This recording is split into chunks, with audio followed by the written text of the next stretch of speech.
G'day trendsetters, I'm here today with Paul from Bikes and More, that's him right there, in Gainesville, Florida, and tonight, it's a Friday night, we're doing something exciting. We're going to build the 3T Strada 1x road bike. Well, Paul's going to, I'm going to film him doing it, so just watch the rest of it. Paul's just unwrapping the bike, unveiling the goodness. Nice. The easiest part of the operation, look at that, installing a rear derailleur. That's amazing.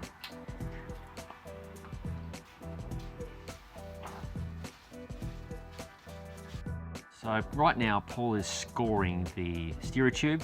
We're going to cut it, but we're going to leave about 30 millimeters exposed. That way we can obviously raise or lower the stem without compromising the fit too badly, because this is a review bike and it needs to be returned at some point. So it's not like I can slam it and cut the steerer tube super short.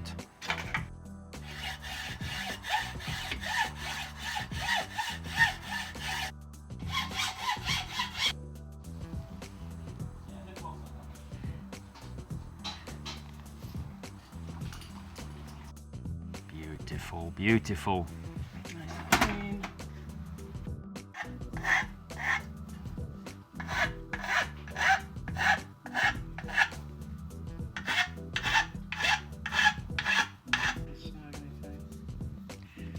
Excellent, ready for installation, cleaned up inside too. Not shown was installation of the steerer tube wedge. That's the mechanism that the top cap bolt screws into for tensioning the headset. Paul is about to install the handlebar, but we're not going to slam it just yet. We're going to keep it in the raised position, mostly for ease of setup and running cables, etc. And as I said, slam, that's usually my preference. Slam it when we're done. I just want to make sure that if someone wants to ride it up, they have enough cable. Exactly. Tighten the stem faceplate bolts. Paul is just mounting the levers right now, but we're doing it a little bit differently because we need to run the cables, the hydraulic cables, through the inside of the bar. So that's not exactly a regular procedure. Paul is beginning the enviable task of running the internal cable routing, but we're using a nice little tool made by Park Tool, the IR 1.2, which stands for internal cable routing. It makes life a lot easier for running shift cables and also electronic cables. Paul's shifter cable routing technique starts by feeding the rear derailleur cable through the bottom bracket up to the front of the bike. Oh, that makes life easier, what? Next, route the rear derailleur housing through the inside of the handlebar.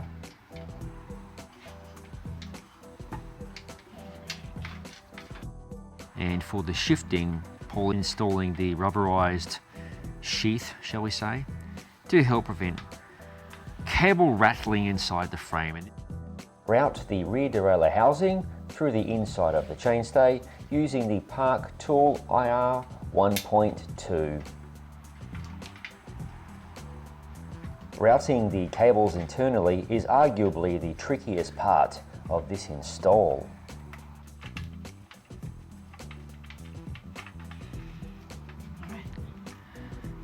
As we say in Australia, Bob's your uncle.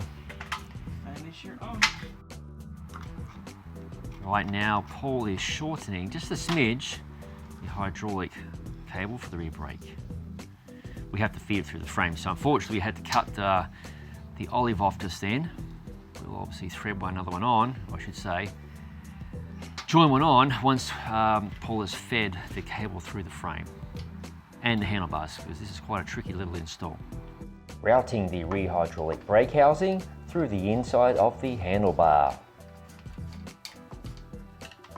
Paul is installing the rubberized sheath over the top of the rear hydraulic brake housing.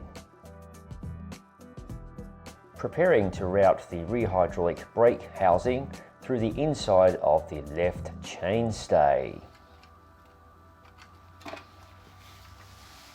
And here he is finessing the brake housing inside the bottom bracket shell. Absolutely perfect, mate. You make it look too easy. I should probably be helping Paul here rather than filming, but he's a good lad. He knows what he's doing. Just got a little twist in the line. Untwist it real quick. Okay, now Paul is just positioning the brake lever, just roughly, so we can continue with the installation. But the rear brake cable has been run inside, and I said inside of the handlebar. Remember, this is an internalized cable handlebar, further adding to the complexity of this installation. So Paul has all the cables run for the frame, and you might notice it's very clean. It runs on the left side of the stereo tube. That's the derailleur and rear brake cable. And this is per spec of how 3T build their bikes. The final piece of the internalized cable routing puzzle is running the front hydraulic brake housing through the fork, which Paul has now done. Time to install the brakes. And for those wondering, these are flat mount disc brakes utilizing 160mm rotors at front and rear. Only the best for this install, SRAM official DOT fluid. Locking down the front hydraulic brake housing to the caliper.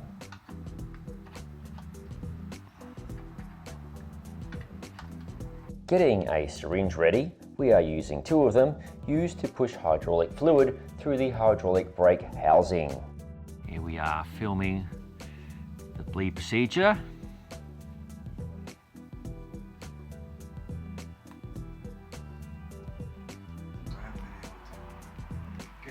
The second syringe is at the brake caliper, and here Paul is reading the line of any air bubbles.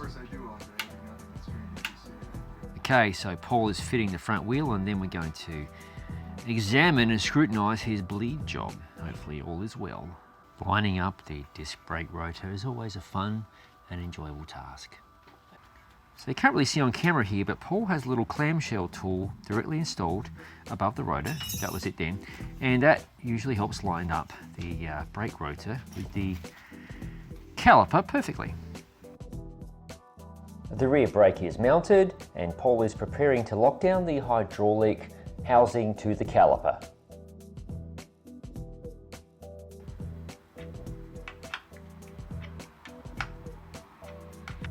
Getting ready to bleed the rear brake. Here he's pushing fluid through the system, and check out those air bubbles departing the brake line. Next, he pumps the brake to rid the line of any remaining air bubbles.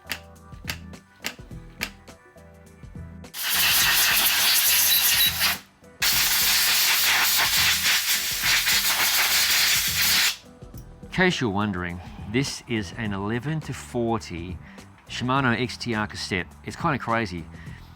In fact, the biggest cog is bigger physically than the 160mm rotor that's on this bike. So I might change this at some point, but for the first ride, I'll be running a 50-tooth front chainring with this cassette. Insane.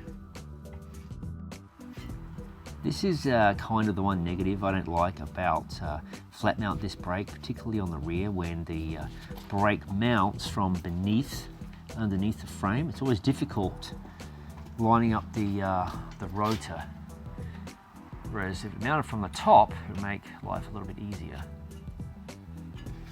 Here he's about to press in the PF30 bottom bracket.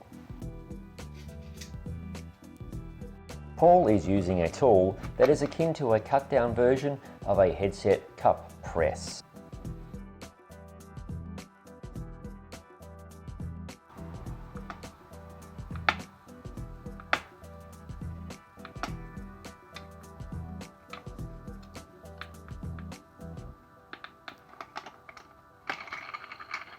Next, he installs the Quark Power Meter Ready carbon crankset.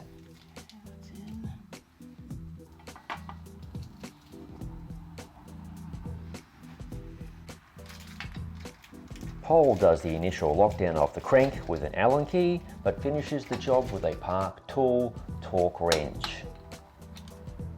The rear derailleur cable has been installed, and Paul is about to cut the chain to the correct length. He sizes the chain with the rear derailleur positioned on the biggest rear cog, joining the chain master link using chain pliers.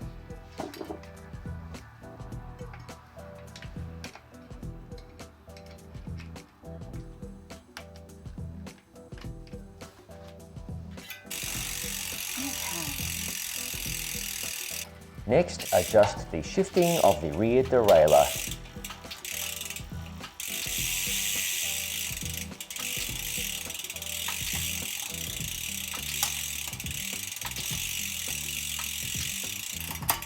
It really helps if you have the drive side pedal installed for this step, except that I left them at home. Oh.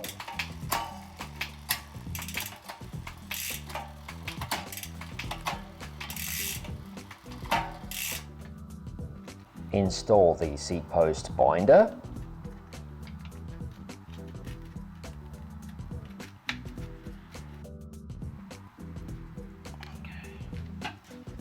Adjust the angle of the saddle, but later I substituted the stock saddle for a physique Arione. Okay, trendsetters, so it's been a couple of hours and Paul has been very diligent, hard at work on this bike here. Overall, it wasn't too much of a challenge to build. He did have no hassles with running the cables. That was the longest part of the install. Pretty clean, using the Park IR 1.2 tool, but overall pretty smooth. I'm going to just finish off the final little tweak parts because it's very late here right now. It's after 11 p.m. This is the dedication and commitment we have to showing things on this insane YouTube channel. And look at that, Paul smiling, even though he's blurred. And here's a short video clip of the bike in action, which you will see more of in the review.